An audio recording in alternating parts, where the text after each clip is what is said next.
The crate sat in the center of the dusty freight yard, like a coffin waiting to be claimed. Cole Merritt stood 20 feet back, hat pulled low against the afternoon glare, watching the railroad clerk hammer at the lid with a pry bar. The wood splintered, the nails screamed, and from inside, nothing, no sound, no movement. Just silence. You sure you want this one? The clerk asked, wiping sweat from his neck. Manifest says it's marked livestock, but it came off the Omaha line with no paperwork, no name, just a number. Cole didn't answer. He was staring at the crate. It was too small for cattle, too narrow for hogs, and the air holes drilled into the side were barely wide enough for a man's thumb. Open it, Cole said quietly. The clerk wedged the bar under the last plank and pulled. The wood gave with a crack like a gunshot, and then the lid fell away. Inside, curled on her side in a nest of dirty straw, was a girl. She couldn't have been more than 16. Her wrists were bound with fraying rope. Her ankles were tied tight to her knees, forcing her into a cramped, twisted position. Her dress, once white, now streaked with grime and straw, clung to her thin frame. Her face was turned toward the wall of the crate, her hair matted and tangled across her shoulders. She wasn't moving. Cole's stomach turned. Jesus, the clerk whispered, stepping back. Is she? She's breathing, Cole said, his voice tight. He could see the faint rise and fall of her ribs. He moved closer, crouching beside the crate.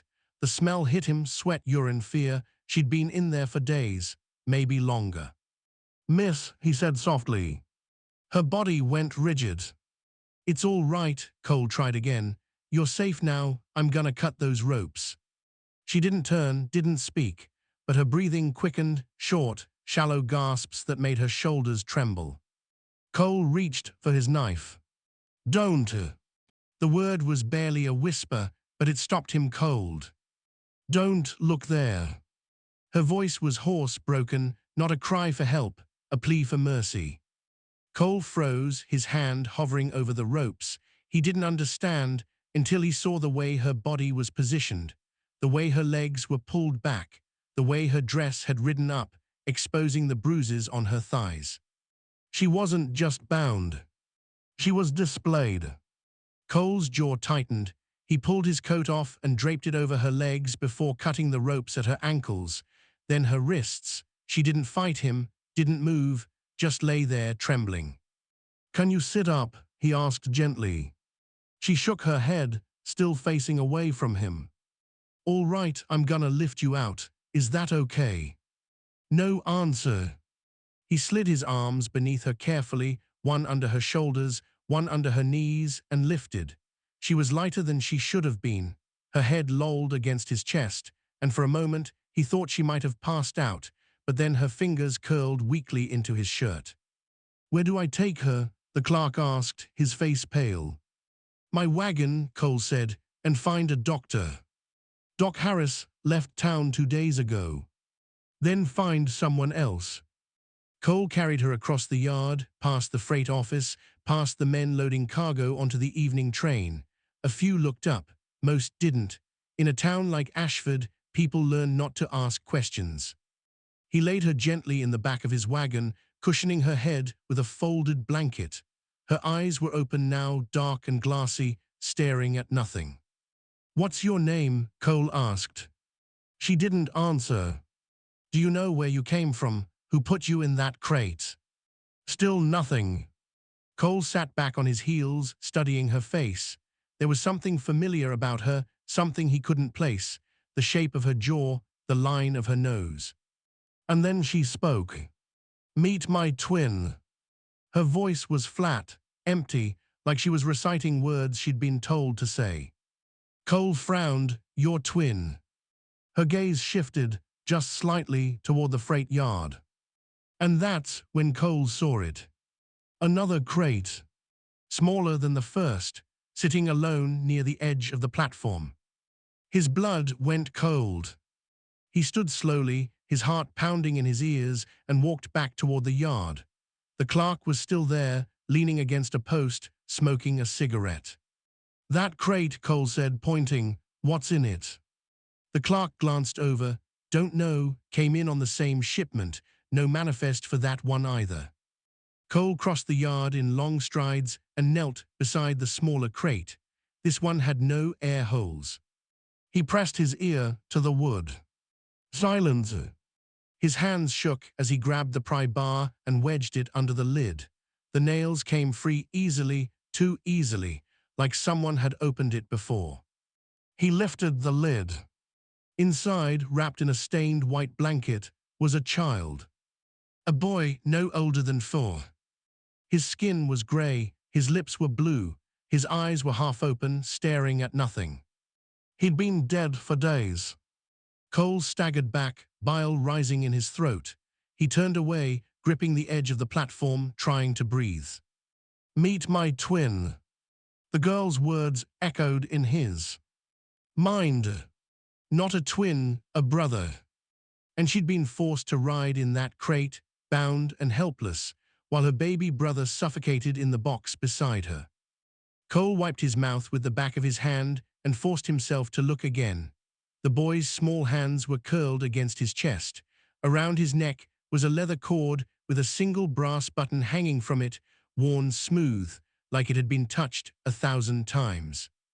Cole knew that button. He'd seen it before. 8 years ago, on a different child, in a different town. His chest tightened. God, he whispered, no. He turned back toward the wagon, where the girl still lay motionless beneath his coat. And for the first time in 8 years, Cole Merritt felt the full weight of what he'd failed to do. Cole didn't take her to the doctor. He took her home. His ranch sat 3 miles outside Ashford, tucked into a shallow valley where the wind cut through the cottonwoods and the creek ran cold even in summer. It wasn't much, a small cabin, a barn, a corral for his horses, but it was quiet, private. Xavier. He carried her inside and laid her on the narrow bed in the back room.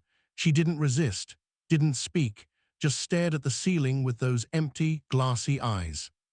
I'm gonna get you some water, Cole said, and something to eat. You don't have to talk, just rest.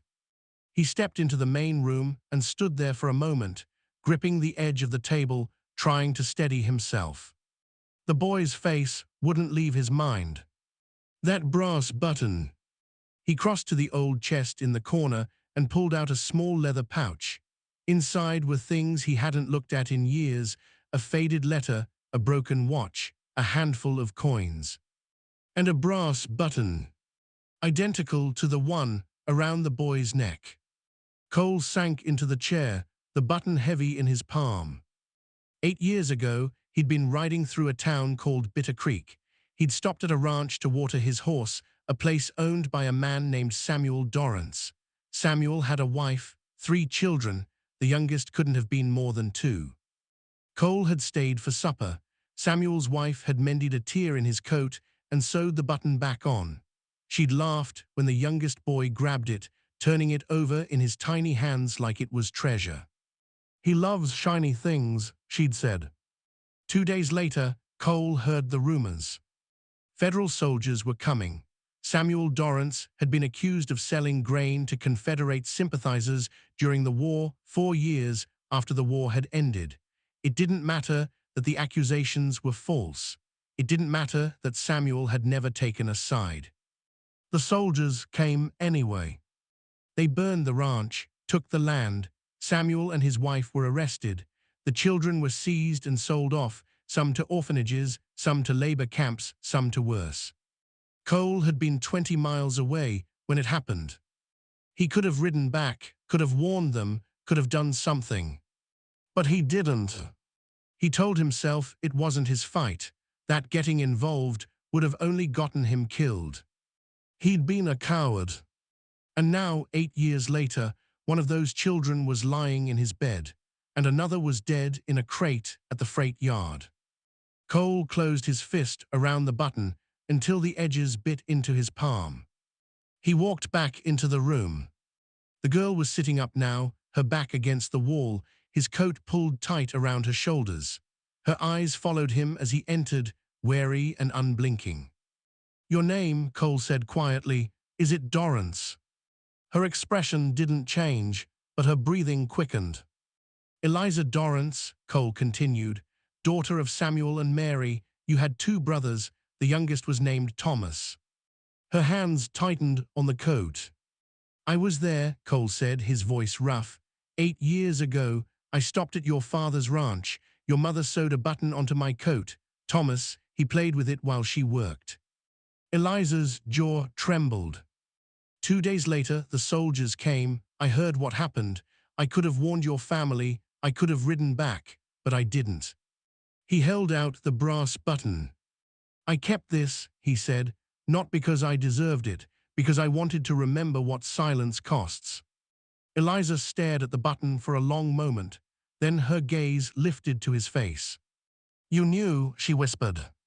Not until today, not until I saw, his voice broke, not until I saw Thomas. Her eyes filled with tears, but she didn't let them fall. They took us, she said, her voice raw, after they burned the ranch. They split us up, sold us. I ended up in a work camp in Kansas. Thomas went to a family in Omaha. I didn't see him for 6 years. How did you? I found him, she said. Last month, I tracked down the family. They said he'd been sold again, to a man named Credon, a freight broker. Cole's blood went cold. He knew that name. Garrett Credon, a man who dealt in livestock, timber, and if the rumors were true, human cargo. He operated out of Omaha, moving people across state lines under false manifests. Children mostly, orphans, runaways. None desperate enough or unlucky enough to fall into his hands. I went to Credon, Eliza continued. I begged him to let Thomas go. He laughed, said if I wanted him, I'd have to pay. How much? $200. Cole exhaled slowly. That was a year's wages for most men. I didn't have it, Eliza said, so Credon made me an offer. He'd ship us both west together.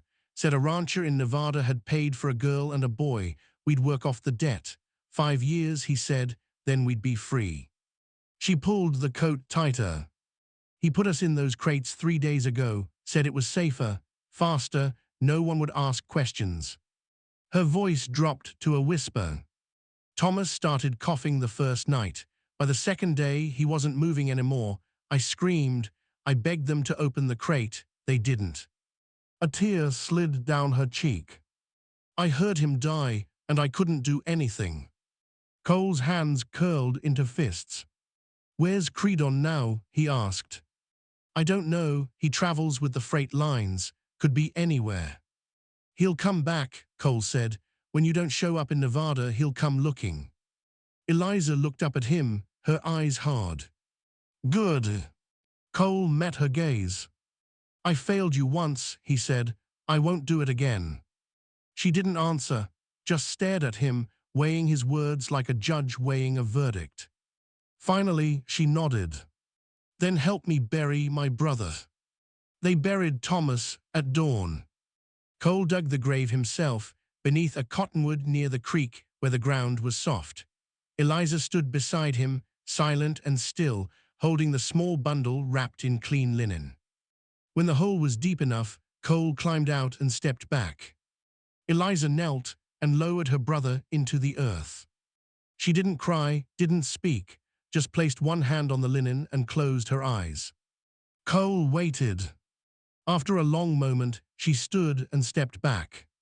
Go ahead, she said quietly. Cole filled the grave slowly, packing the dirt down with care. When he was finished, he carved a simple cross from 2 pieces of scrap wood and drove it into the ground at the head of the grave. Eliza traced her fingers over the wood. He liked shiny things, she whispered. Buttons, coins, anything that caught the light. Cole reached into his pocket and pulled out the brass button. He handed it to her. Bury it with him, he said, so he has something. Eliza took the button, knelt, and pressed it into the soft earth at the base of the cross. Sleep now, Tommy, she said. I'll find you again someday. They stood there in silence as the sun climbed higher, casting long shadows across the valley. Then, from somewhere behind them, came the sound of hoofbeats. Cole turned. 3 riders were coming down the trail toward the ranch, moving fast. Even from a distance, he recognized the lead horse, a tall black gelding with a white blaze. Garrett Creedon. Get inside, Cole said. No, Eliza's voice was steady, cold. Eliza. I said no. Cole glanced at her.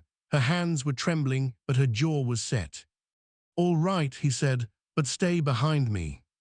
The riders pulled up 30 feet from the cabin, dust swirling around their horses' hooves. Creedon dismounted slowly, a thin smile on his face.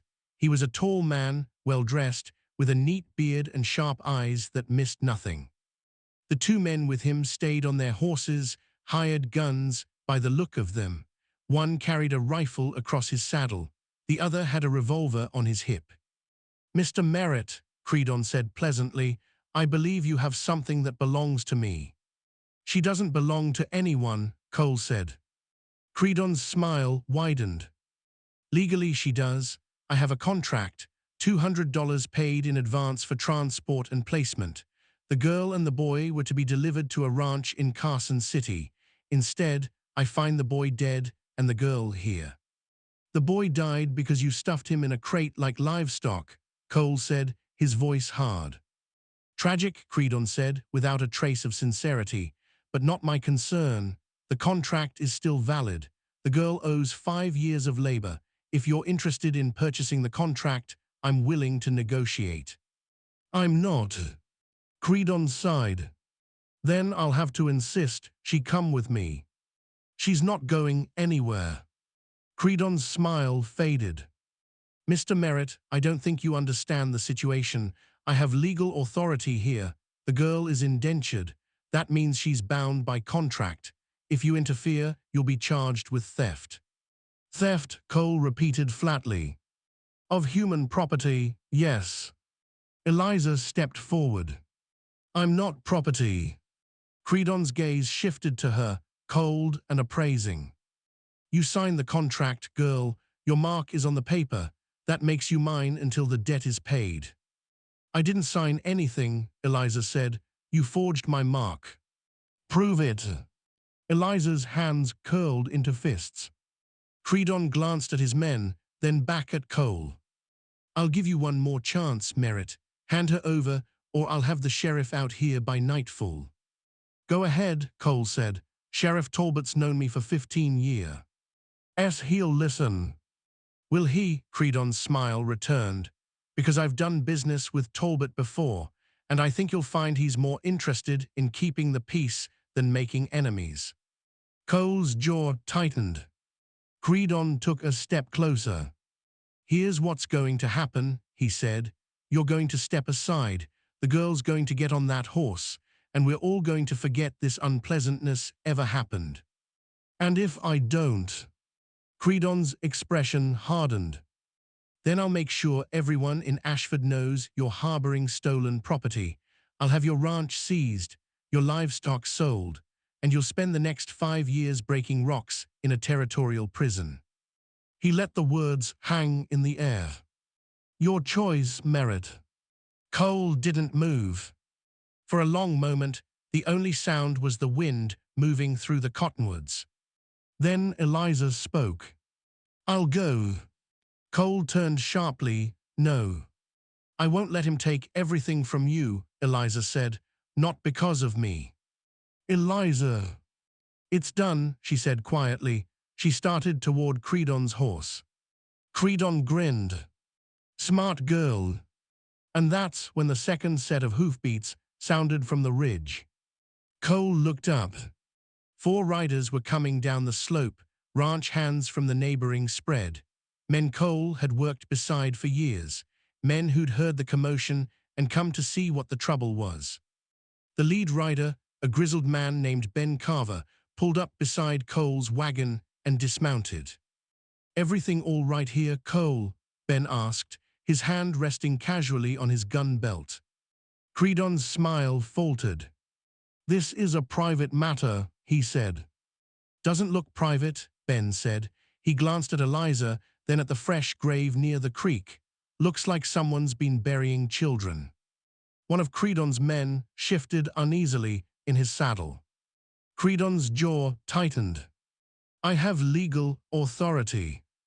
You have a piece of paper, Ben said, and around here, paper burns real easy. The other ranch hands spread out, their faces hard.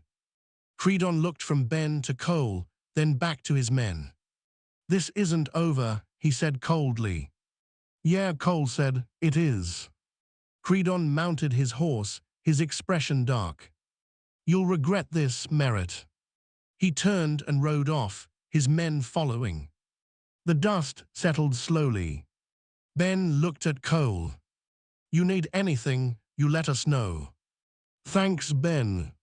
Don't mention it, Ben tipped his hat to Eliza, ma'am. He and the others rode off, leaving Cole and Eliza alone in the yard.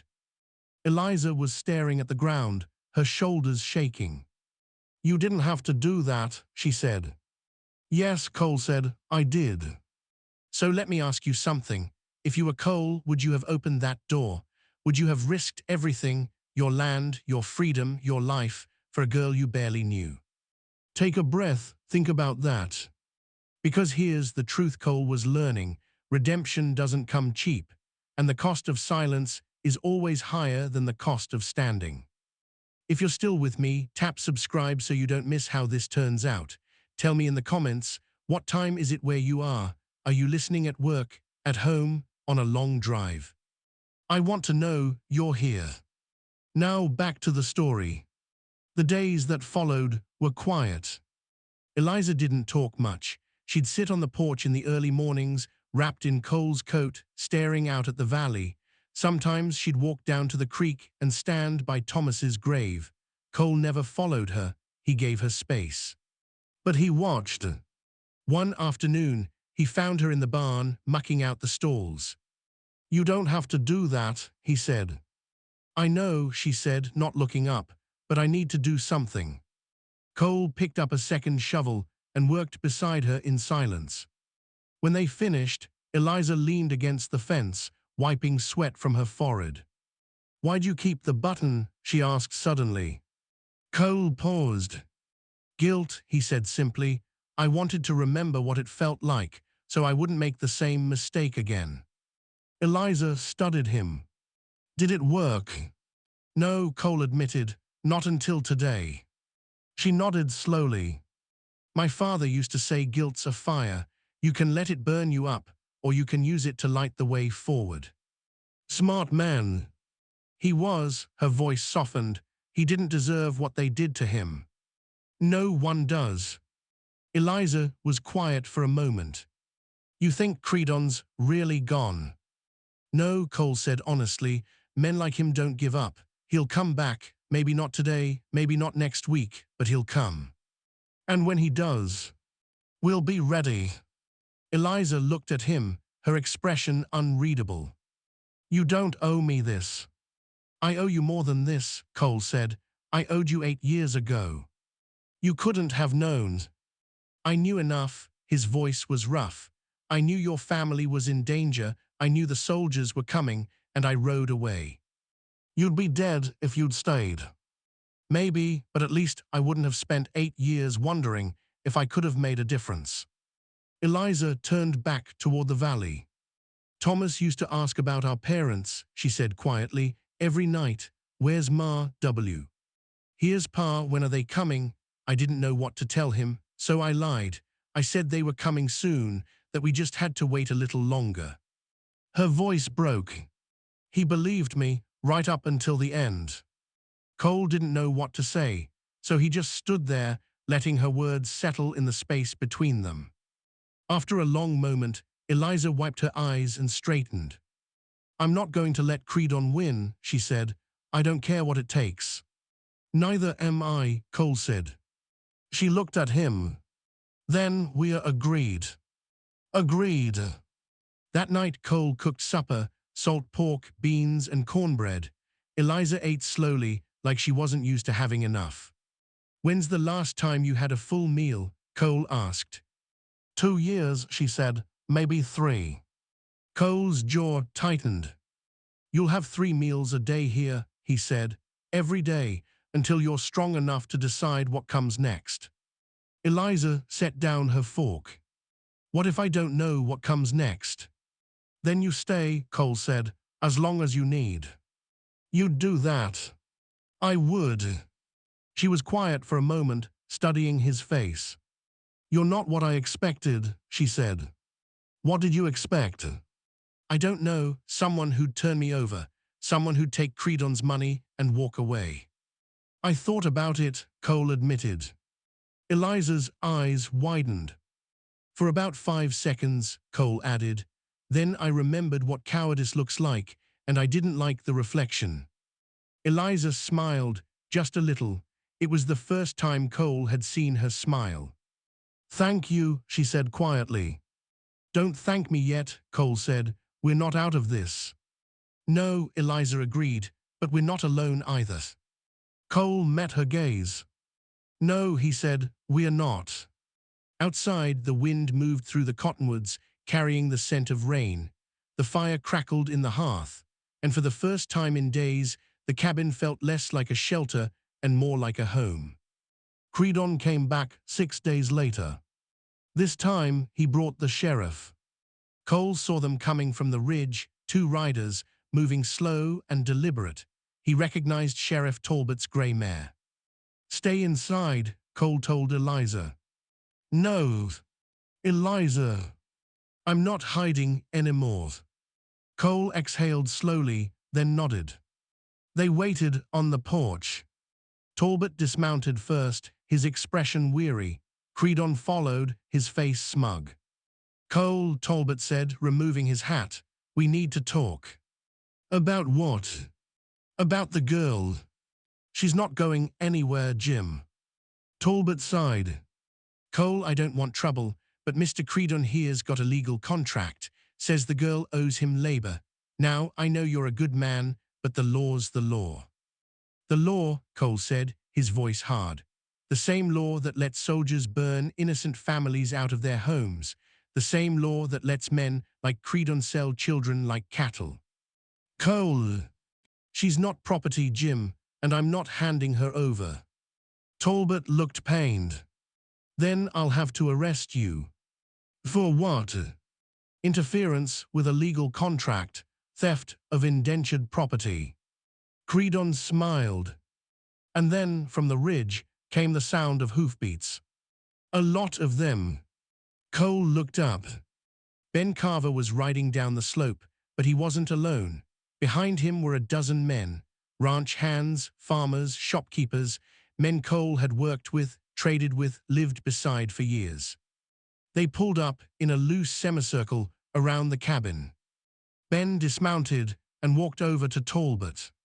Jim, he said, we've got a problem.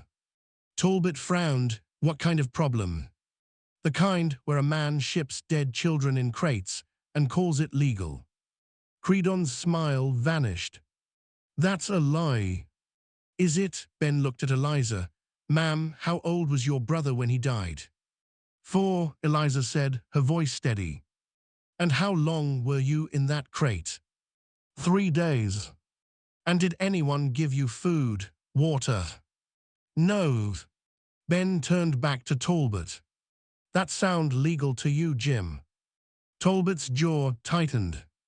Mr. Credon, he said slowly, is this true? It was an accident. Was it an accident that you nailed the lid shut? Ben pressed. Was it an accident that you drilled air holes so small a child couldn't breathe? Credon's face flushed. I run a freight business. I transport goods. If something goes wrong. Children aren't goods, one of the other men said. Damn right, another added. Talbot looked around at the gathered men, then back at Credon. I think you'd better leave, he said quietly. What? You heard me. Get on your horse and ride out, and don't come back. Credon's face twisted with rage. You're letting them intimidate you. No, Talbot said. I'm choosing not to enforce a law that lets monsters hide behind contracts. He looked at Cole.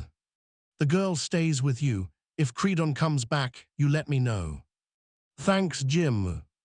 Talbot nodded, mounted his horse, and rode off. Credon stood there, his fists clenched, his face red. "This isn't over," he spat. Ben stepped forward. "Yeah," he said quietly, "it is, because if you set foot in this county again, you won't leave it alive." Credon looked from Ben to the other men, then to Cole. "You'll regret tea." "His," he said. "Already do," Cole said, 8 years' worth." Credon turned and mounted his horse. He rode off without another word. The men stayed until the dust settled. "You need anything, Cole, you let us know," Ben said. "I will, thanks. Don't mention it." One by one, they rode off, leaving Cole and Eliza alone in the yard. Eliza looked up at him, her eyes bright with tears. "Why did they do that?" she asked. "Because they're decent," Cole said, "and because they've had enough." "Enough of what?" "Of standing by, of watching, of letting cruelty run this county unchallenged." Eliza nodded slowly. "What happens now?" "Now," Cole said, "you rest, you heal, and when you're ready, you decide what comes next." "And if I don't know?" "Then you stay," Cole said, "for as long as you want." Eliza smiled through her tears. "Okay."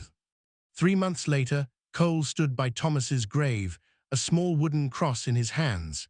He'd carved the boy's name into the wood and stained it with oil to keep the weather out. Eliza knelt beside him and placed a handful of wildflowers at the base. "He would have liked it here," she said softly. "Yeah," Cole said, "he would have." She stood and looked out at the valley, where the creek ran cold and the cottonwoods swayed in the wind.